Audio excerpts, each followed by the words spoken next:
Заасан байна уу? Өнгөрж байгаа жилийн дүгнэх, ирэх жилийн төлөвлөх хамгийн амархан, хамгийн гайхамшигтай аргыг олсон. За энийг та бүхэнтэйгээ хуваалцъя.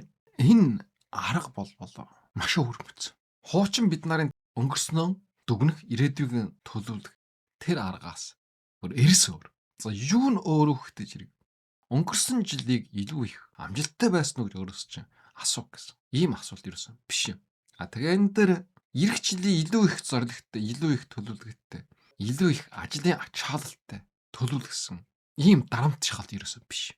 Харин юу вэ гэдэг хэрэг өнгөрсөн жилээ хааж шинэ жилийг эхлүүлэх энэ аргын талаар юм байгаа юм. Энэ өнгөрч жилийг хаахгүй болохгүй гэдэг. Тэгэхгүй бол дараагийн жил хүртэл үргэлжилнэ. Бид нар гэрээсээ гараад явах үед хаалга хаадгаж хоожлдог түгждэг. Тэгэхгүй бол хулгай дээрм амтан харахад юу ч гэсэн ороод үүрлж мэднэ. Ямар нэг ажлыг шийд тусаад бид нар чиг тавьдаг, дуусгадаг. Тэгэхээр жилийг бас хаах шаардлагатай. За энэ жилийг хаахгүй яах вэ? Энэ жилийн ачаалал, дарамт дараагийн жил рүү дахиад тэр хөвөөр өнжиж ордог гэсэн үг. Жишээлх юм бол энэ жилийн ядраа байна. Энэ жилийн гомдол байна. Энэ жил шийдэгдэх олон асуудлууд байна. Энэ тэр хөвөөр дараагийн жилд өвлж орно. Тэгдэж орно. Тэр энэ бүх асуудлуудыг нэг мөр дуусгаад дараагийн жил ямар ч ачаалалгүй хөнгөн орох. Тэгээд хийх зүйл нэмэх биш. Харин одоогийн байгаа хамгийн болохгүй бүтггүй зүйлээс хасаж хаях.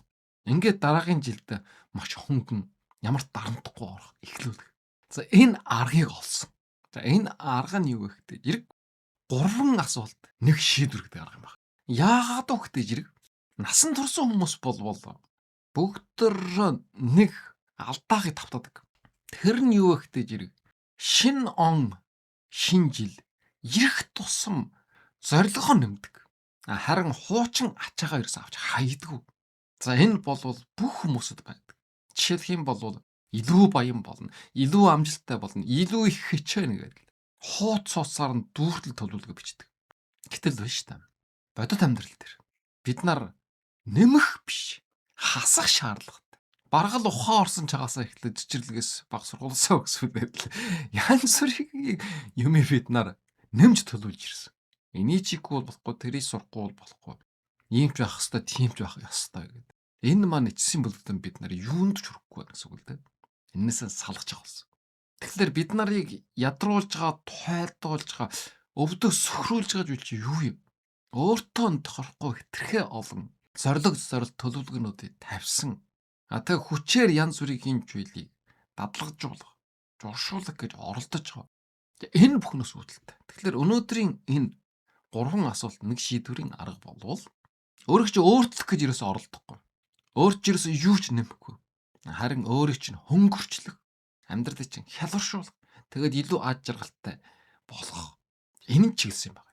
Нэг л үгээр хэлэх юм бол насан турсан хүмүүс, тэр тусмаа дунд насны хүмүүсүүд жил болгон шинээр зорилт нэмэх биш. Харин буруу ачаагаа авч хаях. За энэ нь чиглэсэн байх хэрэгтэй. Тэгэх юм бол амьдрал өөрчлөгддөг. Гайхамшигтай бол. За ингээд одоо эхлээд өөрөөсөө асуух 3 асуулт. За энэ 3 асуултыг бол ерөөсөө ганц өгүүлбэрээр хариулаад тэгээд дуусна. Энэ дүгнэлт юм байна. Тэгээд энийг бол worksheet байдлаар A4-ийн чаасан дээр бичээд бэлдсэн байж байгаа. Та бүгд энэ YouTube-ийн бичлэгийн тайлбарын хэсэг рүү ороод тэндээс шууд татаж авах болж байгаа. Шууд татаж аваад копи хийгээд хэвлж аваад тэн дээр бүгдөө бичгтэл хангалттай гэсэн. Ийм бэлэн байдалд бэлдэгдсэн байж байгаа. Тийм учраас миний яриагийг сонсод дуустай жирийг заавал энэ доод талын тайлбарын хэсэг рүү ороод татаж аваад хэвлээд тэгээд тэн дээр ерөөсөө 5-3 минутын хугацаанд зарчуулаад бүгэлж бичээд хэрвэн дээр аваад наач. Тэгээд энэ 2025 оны дүгнэлт дуусна. 2026 оны төлөвлөгөө гараа ирчихсэн. За тэгвэл өөртөө тавих 3 асуулт. За ямар 3 асуултыг тавих вэ? За энэнийх нь нэгдүгээрд энэ жил надад жинхэнэ утгаараа үлдсэн 3 жил юу юм бэ гэсэн асуултыг тавина. Надад үлдсэн 3 жил юу юм? Өөрт чинь энэ жил үлдсэн 3 жил 5 жилийн дараа ч гэсэн мартахгүй байх уу? Бас эргэж санд чадаж явах уу гэсэн ийм 3 зүйл. Жишээлх юм бол ямар 3 зүйл байх вэ? Энэ дээр санаа өгье. За эннийх нь нэгдүгээр нь бол хүн байж болно. Өнгөрсөн жил өөрч үлдсэн 3 зүйлийн нэг нь хүн байж болно. Жишээлх юм бол ямар хүн байж болох вэ? Намайг хүнд байх үед миний дэргэд байсан хүн. Тэгвэл энэ цаасан дээр тэр хүний нэрийг бичээл бол. Эсвэл өөрийг чинь орхиод явсан ч гэсэн өөрийг чинь ухааруулсан. Нүдий чинь нээсэн хүн байж болно. Бид нар болохтой зэрэг хоёр тишээ болцоход ч юм уу. Эсвэл алга болцоход ч юм уу. Тэрэнд харамсч яадаг. Гэтэл тэр өөрийн чинь нүдийг нээсэн байж болно. Эсвэл олон жил ерөөсө харилцаа муутай байсан. Тэгээд энэ өнгөрч байгаа энэ жил тэр хүнтэй ойлголцож чадсан. Өөрөөр хэлбэл эвлэрсэн гэсэн. Гэх мэтэр ямар нэгэн хүнээ тухай байж болно. Өнгөрсөн жил мэдээж та олон хүнтэй харилцсан байж болчихгүй. Тийм байж таарна. Гэхдээ энэ дотроос ерөөсөн ганцхан хүн л өөрийг чинь ухааруулсан, ойлгуулсан, юм ботход хүргэсэн гэдэг ч юм уу. Тийм нэг хүн заавал байж таарна. Тэр хүнээ тухай бичих хэрэгтэй гэсэн. За хоёрдугаард нь юу байж болох вэ? Үйл явдал байж болно. Том биш. Ихэнхтэн маш жижигхэн үйл явдал. За энэ дотор юу байж болох вэ? Жишээлх юм бол анх удаа өөрийгөө буруутгахгүй орхисон өдөр. Эсвэл ядарсан үедээ болиё гэж хэлж чадсан тийм хүч. Эсвэл хэн нэгтэй маргалтахаасаа илүү чимээгүй орхиод явсан. Тийм нэг өдөр. Энэ бол өөрийгөө ялсан өдөр. Өөрийгөө өөрчилсөн өдөр байна. Амьдралыг өөрчилдөг энэ үйл явдлууд бол ихэнх тохиолдолд тийм сүртэй дуулаантай биш. Чимээгүй. Тэг маш жижигхэн байдаг. Тэг энийхэн бодоод нэг үйл явдлыг бичиж болно. За 3 дугаард нь жишээлх юм бол юу байж болох вэ? Ухаарлал байж болох. Жишээлх юм бол ямар ухаарлал байж болох вэ? Би бүгдийг заавал тисэх алба байхгүй юм байна. Тэгж ойлгосон ухаарлал байж болно. Намаа ядрааж исэн тэр зүйл бол миний чадвартай хамаа байхгүй. Харин миний байсан орчинтой холбоотой юм байна гэж ухаарсан байж болно. Өөрөөр хэлэх юм бол тэр орчныг орхих ёстой гэсэн. Тэгж ухаарсан. Эсвэл энэ хаалгыг би гаднаас нь хааж явсандаа баяртай байна гэж ойлгосон. Тэр мэдрэмж. Нэг зүйлд төгсгөл тавьсандаа сэтгэл хөнгөрсөн. Тэр ухаарлал хэлж байгаа. Ийм байдлаар өөрийн чинь ганцхан журвсхан толгойч орж ирсэн бодол байж болно. Энэ өөрийг чинь цаашаа 10 жил авч явна. За дөрөвд нь юу байж болох вэ гэдэг зэрэг насан турсан дунд насны хүмүүс, нас явж байгаа хүмүүсийн хувьд эрүүл мэндийн анхаарал өгсөн жижиг тохио байж болно. Одоо эрүүл мэндэд анхаарахгүй болохгүй юм байна гэж. Эсвэл аав ээжтэйгээ, үр хүүхэдтэйгээ харилцаж байгаа өөрчилж эхэлсэн. Тийм өөрчлөлт байж болно. Ойлгож эхэлсэн. Зөв харж эхэлсэн. Эсвэл урд нь дэвчиж исэн тэр зүйлээ үгүй гэж хэлсэн. Зоригтой үйл байж болно. За ингээд таа бүгд өөрийгөө эргчүүлээд нэг хорон бодож үз. Саяхан ярьсан энэ 4 жишээ дотроос аль аль нь өөртөө хамааралтай байна. Энэ дотроос 3-ыг түгээд энэ 2025 оноо дүгнж болно. Миний хувьд болвол өөрийн ойр төрлийн нэг хүнтэйг сайн ойлгож чадахгүй байсан. Олон жилийн турш. Энэ жил би анх ам нэгээд уучлал хүссэн. Тэр хүнийг ойлгож байна. Тэр хүнд буруу байгаагүй. Цаашдаа эв найрамдалтай, хэвийн харилцаатай байя гэж би ам нээсэн. Ингээд миний сэтгэл хайрсан. Гүү би сэтгэл дотроо их маш их тээртэй байсан. Миний буруу ч юм билүү. Яагаад юм байх хэвээр ингэ. Тэгээ эндээ ингээд буруу хүлээгээд уучлал хүсээд л. Тэгээд л дотроо гიშиж байгаа юм. Тэр сэтгэлээс дүүдлэжсэн зүйлийг авч хайсан. Энэ цаашдаа 5 жил, 10 жил ч гэсэн мартахгүй байх гэж бодож байна.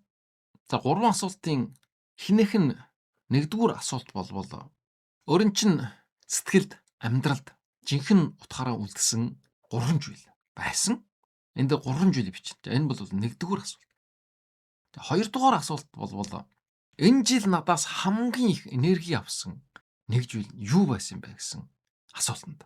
За энэ бол ерөөсөн нэг л асуулт, хариулт нь нэг л байх асуулт. Бид нар бол маш их ядарч байна. Сэтгэл зүйн хувьд ч, баян махбодын хувьд. Тэгэхээр бид нарын энэ энерги сорж байгаа тэр зүйл юу юм? Энэнд хариулж гэсэн үг. За жишээлх юм бол санаа авах үүднээс хэдэн жишээ хэлье. Нэгдүгээрд нь хүн байж болно. Өөрөө чи ядрааж байгаа. Байнга гомдол ярддаг. Ийм хүн байж болно. Шийдэл байхгүй. Гомдолж яадаг. Сайхан харилцаатай мөртлөө үргэлж өөрийгөө тайлбарлахгүй болохгүй. Тайлбар шаарч идэг. Садан турал мөртлөө сэтгэжийн дарамт өгж идэг. Тийм. Энэ хүмүүс өөрийн чинь энергийг багдуулж яж магадгүй. Гэхдээ энэ нь болвол энэ хүмүүсийн муу хүн гэж хэлж байгаа юм ерөөсөн биш. Ерөөсөө угасаа энэ дэлхий хорвоо ертөнцийн дээр муу хүн гэж баг байх. Зөвхөн яах вэ гэдэг зэрэг энэ хүмүүсийн дэргэд байх үед л энерги соргочдөг, алга болждөг. Тийм хүнээ тухай ярьж байгаа юм. Энэ бол асар тодорхой. Энэ хүн бол муу хүн биш. Харин яах вэ гэдэг энэ хүнээ дэргэд байх үед энерги баргаддаг. Тийм хүн байгаа бол энэ асуултын хариу болгож бичээрэй. За өөр бас юу байж болох вэ? Ажил үүрэг байж болно. Үр дүн багтай ч гэсэн татгалзаж чадахгүй ажил. Төр журийн жижиг ажил мөртлөө бүр олон жил үргэлжилдэг. Дуусахгүй үүрэг. Өөрийн биш мөртлөө яг л өөрийн юм шиг өмнөөс нь үүргэлээд хийгээд гүйцэтгэхэд байдаг. Ажил алавна. За ийм зүйл байх юм бол бичээрэй. Салгаж байгаа нь болсон. Ядрааны жинхэнэ шалтгаан болвол ихэнх тохиолдолд ажил биш. Харин юу вэ гэдэг зэрэг мэдсээр байгаад татгалзаж чадахгүй тийм байдлыг хэлдэг юм байна. За бас юу байж болох вэ? 3 дугаард нь журшлууд байж болно. Жижиг мөртлөө өөрийн чинь энергийг өдөр тутам сорж яадаг. Чаг хугацааг ч авч яадаг. Жишээлх юм бол шүн дунд хүртэл гар утсаараас сууж байна. Өглөө ерөөсөн босож чаддаг. Байнга ажил алуусан хочирч яадаг. Эсвэл бусдын асуудлыг өөрийн юм шиг сайн дураасан. Өмнөөс нь гүйцэтгээд яваад байдаг. Ингээд тэр зүйлүүд нь бүр заавал ингэх ёстой юм шиг бүр автоматар амьдралын хөмнөл болоод тогтчихсон. Тэгэхээр ийм журшлууд бол бид нар ерөөсө аж аргалтай болгодог. Зугаач болдог. Харин ч зүгээр л энерги эрч хүч чаг хугацааг сорж идэг. За эсвэл бас юу байж болох вэ? Бодол байж болно. Энэ бол ерөөсө хамгийн их далдуур энерги сордог ийм хүчинж байна. За жишээлх юм бол би өөрийгөө хангалттай сайн биш гэж боддог. Эсвэл надаас болоод бүх юм болохгүй байна гэж өөрийгөө буруутгах, гэмшдэг ч юм уу. Эсвэл хүмүүс намайг яаж харах вэ гэсэн тэр айдас. Энэ бүх зүйл бас өөрт чинь маш их дарамт болж байгаа. Хүнийг хамгийн их ядраад байгаа зүйл нь болтой зэрэг хөдөлгөөн биш гэдэг юм. Биеийн хүчний ажил биш гэсэн үг. Юу вэ гэдэг зэрэг бодол гэж байгаа юм. Хүн бодлоосоо болж хамгийн их ядардаг. Хэрвээ тийм юм байх юм бол заавал энэ жил надаас хамгийн их энерги авсан нэг зүйл юу вэ гэсэн асуултын доор бичээрэй. Тэгэхээр энэ хүчин зүйлүүдийг бол муу гэсэн шашгажууд гэж юм биш. Магадгүй сайж байж болно. Гэсэн ч гэсэн энэ бол өөрийн чинь энерги сорж байгаа. Ядрааж байгаа. Дарамт болж байгаа. Өөр чин тохирохгүй байж магадгүй. Тийм учраас хэрвээ энэ worksheet өөрөөр хэлэх юм бол эндээс татаж авах А4-ийн чааснаа ганцхан ширхэх, бөглөх энэ хуудаснаа 50% нь биелсэн гэсэн. Хэрвээ энэ төртөл ухаарч чадах юм бол за ингээд цааш нь жалгаад өөрөөсөө асуух 3 асуултын хамгийн сүүлчиг. Энэ жил би юунаас жухтааж явсан юм бэ? Нүүр тулгаас айсан, жухтсан, тутаасан тийм нэг зүйл байж байгаа. Тэрийг одоо бичих хэрэгтэй гэсэн. За санаа хууднаас энд хэд хэдэн жишээ хэлье. За энэх нэгдүгээр бол ярах ёстой байсан үнэн. Жишээлбэл би үнэндээ ядарсан байсан гэдэг үг. Ядарсан ч ядраахгүй гэд бүрийгээд яваад байж байгаа. Тийм ус байгаа шүү дээ. Хамгийн сүүлнэлтэй зэрэг туйлдаад ундаг. Эсвэл тесэрдэг. Эсвэл өөр чин тохирохгүй байжсэн ч гэсэн чөвшөрөөд яваад байсан. Болж байна. Буруу гэдгийг мэдсээр байгаад бүр удаан тессэн. Хэлбэр дээр хүлэн зөвшөөрөөд яваад байсан. Гэхдээ энэний шиг ч юм байхгүй шүү дээ. Мэдсээр байгаад. Тэгэхээр ийм байдлаар үннийг хэлэхгүй явна гэдэг бол тайван амьдрал биш. Харин ч юу болох вэ гэдэг зэрэг хойшлуулсан айдас бол одоодынхаа зугтах хэрэггүй, дутах хэрэггүй. Үннээ хэлэх чаг болсон. За хоёрдугаард нь жишээ юу байж болох вэ? Хийх ёстой байсан шийдвэр. Жишээлх юм бол ажлаа солиё. Чиглэлээ өөртлөе гэж бодчихсон байж бол. Гэтэл нүүр тулаагүй. Бас л энэ жил наадах чинь үргэлжил. Дуусах ёстой байсан харилцаа байсан. Гэтэл нүүр тулаагүй. Чиг таваагүй. Эсвэл өөрийн амлсан ямар нэгэн үүрэг хариуцлагыг тавьж явуулах ёстой байсан. Гэтэл бас л чимээгүй өнгөрсөн. За 3 дугаард нь ямар жишээ байж болох вэ? Өөртөө хэлэх ёстой байсан үнэн. За энэ нь бол би өөрийгөө хэтэрхий их хатуу шүгэмжилдэг гэж зөвшөөрөх хэрэгтэй. Өөртөө зөөлөн хандна гэсэн үг. Би бусдын амьдралаар амьдарч байна. Энийг мэдсээр байсан гэсэн хэлэхгүй байдаг. Надад дахиад шинээр эхлэх эрхчлөө байна гэж мэдсээр байгаад эхэлдэг. Жодож исэн. За ийм байдлаар байна шүү дээ. Бусдад худлаа хэлэхээсээ илүү өөрийгөө хуурч явах болбол хүний хамгийн их ядаргадаг. Тийм учраас энэ жил энэ өөрийгөө хуурах амьдралыг дуусгах хэрэгтэй. За энэ асуудлуудаас гарах аргын талаар болвол бас энэ хажээж оройтхгүй мөрөөдөл биелүүлэх шийдвэрлэхүүр дээр бас асар дэлгэрэнгүй ярьсан байж байгаа. Тийм учраас гүнжгэр ус нарийн агуулгыг энэ номноос уншаарай. За тийм учраас би юунаас жугтаж исэн юм бэ? Тэрийг ойлгоод тэр зүйлээ бичих хэрэгтэй. Тэгхийн бол эх жил энэтэйгэн нүр тулах болж байгаа гэсэн. Энэ төгсгөл болно. Хуучин онтойхон ч алга болно. Тэгэд эх гэжгээ шинэ жил жинхэнэ утгаараа өөрийгөө олоод нүүр тулах боломж нэгдэн гэсэн. Хүн хамгийн их айсан газраас ал эх жилийн амьдрал эхэлдэг байгаа юм. Тийм учраас өөрийн энэ айж жугтаж байсан зүйл олно гэдэг бол асар чухал үрхт. За ингээд энд хүртэл болвол энэ өнгөрсөн 2025 ононд дүгнэх 3 асуулт дуусчихаа юм. Энэ жил надад жинхэнэ утгаараа үлдсэн 3 зүйл. 3 зүйл бичгэн. Тэгээд энэ жил надаас хамгийн их энерги авсан 1 зүйл. За 3 дугаард нь болвол миний энэ жил хамгийн их жухтаж дутааж исэн нүр тулахаас айжсэн зүйл юу байсан бэ гэсэн бас нэгэн хариулт. Ингээд нийлээд 3 асуултанд 5 зүйлийг бичнэ гэсэн. За одоо залгаад эх жилээ яаж төлөвлөх вэ? Энэ талаар болвол жирийн хүмүүс болвол 20-оос 30 зүйлийг төлөвлөд цаасан дээр жирийтлэвчсэн байж. Гэтэл өнөөдрийн энэ аргачлалаар болвол ямар ч зүйл төлөвлөхгүй, ямар ч зүйл шинээр хийхгүй. Юу хийх вэ гэдэг зэрэг. Зөвхөн нэг л буруу төлөвлөл, буруу ачаа, муу журшлаасан салах юм байна. Тэр тусмаа насан турсан хүмүүсийн хувьд болвол зорилго нэмэх биш. Харин буруу ачаагаа авч хаях явдал. Энэ нь амьдралыг өөрчлөх үндсийн үндэс суурын суур бол. Өөрөөр хэлэх юм бол ерөөсөн юугийг алдахгүй байх вэ? Зөвхөн би энэ нэг л зүйлийг бариад байх юм бол эх жил сайхан болно гэсэн энэ бодол. Тэгэхээр чинь 2026 онд алдахгүй барьсан юм дараагийн жил үргэлжлэх болж чад. Эсвэл дахиад ямар нэгэн шин жорлого, шин дадал журшлыг барих. Ийм байдлаар цаашдаа олон жил үргэлжлэж болно. За энэ дээр санаа авах жишээнүүдийг хэлье. За нэгдүгээр нь бол байдлаасаа салах шийдвэр. Эх оноо төлөвлөгөө ярьж байна. Өөрийгөө ингэж дахиж ядартал шахаж шаардахгүй гэдэг. Ийм шийдвэр байж болно. Байнга бусдад таалагдаж амьдрахгүй гэдэг амлалт байж болно. Өөрийгөө байнга буруутгадаг энэ дотоод дуу хоолойгоос салмаар байна гэсэн ийм шийдвэр байж болно. Тийм учраас энэ жарам шийдвэр гэдэг бол юу хийх үү гэдгээс биш. Харин юугийг дахиж дэвчгүй байх уу гэдгээс эхэлдэг. Би эх жил ийм зүйлийг хүлээн зөвшөөрөхгүй гэж амлах нь байна шүү дээ. За 2 дугаард нь журшлаасаа салах шийдвэр байж болно. Жишээлх юм бол шүн дүл болтол гар утас компьютер барьж суухгүй гэдэг ч юм уу. Өглөө эрт босдог дадал журшилтай болно гэдэг ч юм уу. Чихэртэй хоол идэхгүй гэдэг ч юм уу. Фитнесэд явна гэдэг ч юм уу. За тэгээ цаашаа арх тамхи гэдэг ч юм уу. Ямар нэгэн журшлаасаа салах шийдвэр. Зөвхөн нэг л. Энэ жил архнаасаа гарч болно, дараа жил тамханаасаа гарч болно. Бүтэн жил гол зорилгоо болгоод хэрэгжүүлэх юм бол энэ нэг жижигхэн дадал журшил болвол мартагдтаар салж чадна. Ийм байдлаар зөвхөн нэг л жижиг журшил өөрчлөгдөх юм бол амьдрал бүхэлдээ өөрчлөгддөг. Тамхитдаггүй бол эрүүл мэндийн байдал тэрчээр өөрчлөгдөнө.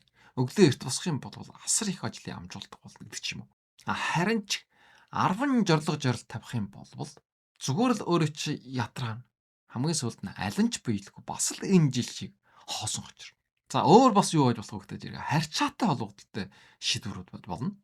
За өөрөө чи үргэлж доошоо хийдэг, доошоо татдаг харилцаа байж болно. Эсвэл чин үннийг хэлхийнхээ оронд хол байх сонголтыг сонгож болно. Гэх мэтэр. Тийм учраас жарам хаалгыг болвол хаасан дээр. Тэгхийн болвол энерги алдагдахгүй. За бас ямар жишээнүүд байж болох вэ гэдэг жирийг.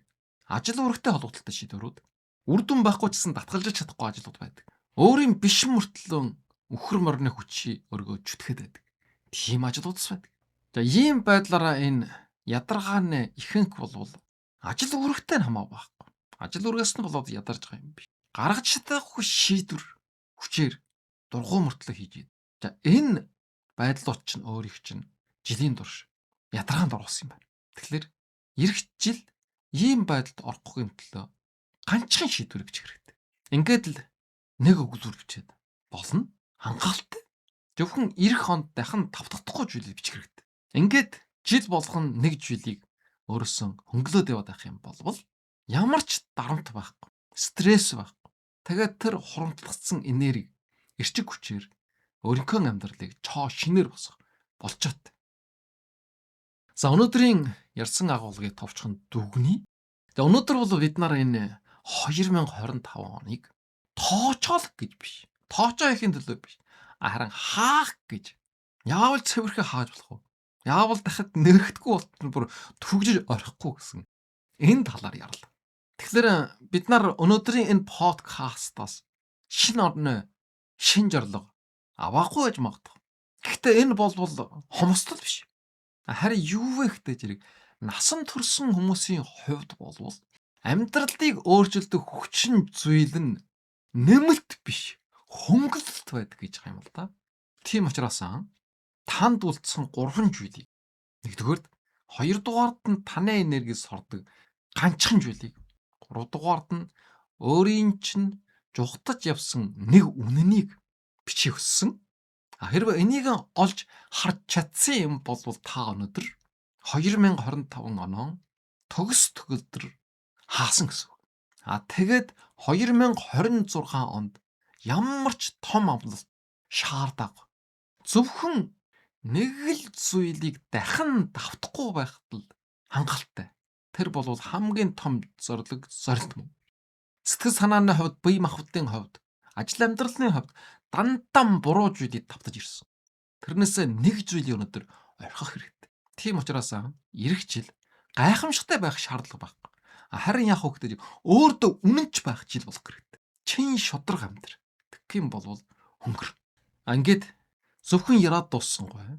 Энэ YouTube бичлэгийн тайлбарын хэсэгт нь татаж авах файл нэмсэн байж байгаа. Шууд бөглөөд бичих загвартай чаас гэсэн.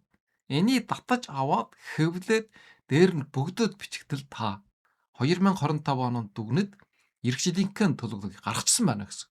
Гэр бүлийнхээ гишүүдэд тарааж өгөөд хүн болгоноор бичүүлээд өөр өөрсдийнхээ харагдах газар наагаад жилийн турш харж их хэрэгтэй.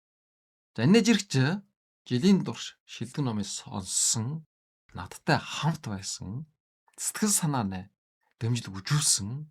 За мөн манай подкастын төлөвлөртэй гишүүн болж санхүүгийн дэмжлэг үжүүлсэн. За мөн шилдэг номыг хэвлүүлсэн, амьдралд ухаалал авчрах, эерэг өөрчлөлтийг бий болгох, илүү их аж жаргалтай, амжилттай болгох чиглэгдсэн номуудыг худалдаж авсан, уншсан, амьдралдаа хэрэгжүүлсэн та бүхэнд маш их баярлалаа. Аз жаргал, сайн сайхан бүхнийг хүсэн ярив.